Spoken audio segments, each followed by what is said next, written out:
BDA and the brick industry is extremely grateful for all the hard work, the selfless hard work that you put in judging these entries. As we know, this year there's been a record crop number, and I think many of the buildings are of very high quality as well.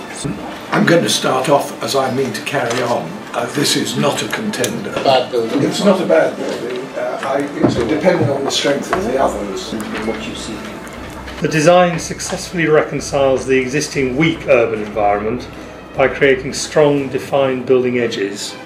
I think it's because of the proportion of that shot. It is a very, very narrow, pointed site. A very clever composition, especially on the corner. On the right, the building is characterised by this Dieppe brickwork. This is a very modernistic building.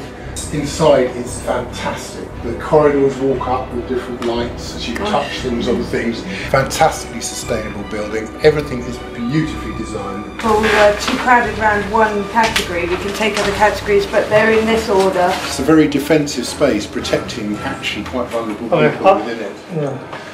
So very impressive, and I have to say I went there with quite a jaundiced view. Yes. You know, oh God.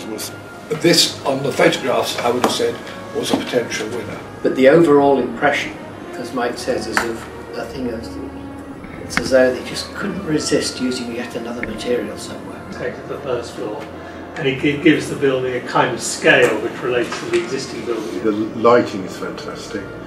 And I just wonder whether there may be stronger candidates. And the good thing about this building was that it occupies a very tight urban site. You look up in the basement and you see the sky, both in all sorts of directions. This really put me into a terribly good mood, this house. Loved it.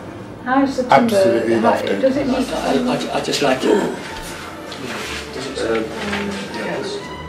What about quality of workmanship that build? Very reasonable, very decent. You know, I know you're all very busy people, so thank you very much for your time. The brick industry are really grateful.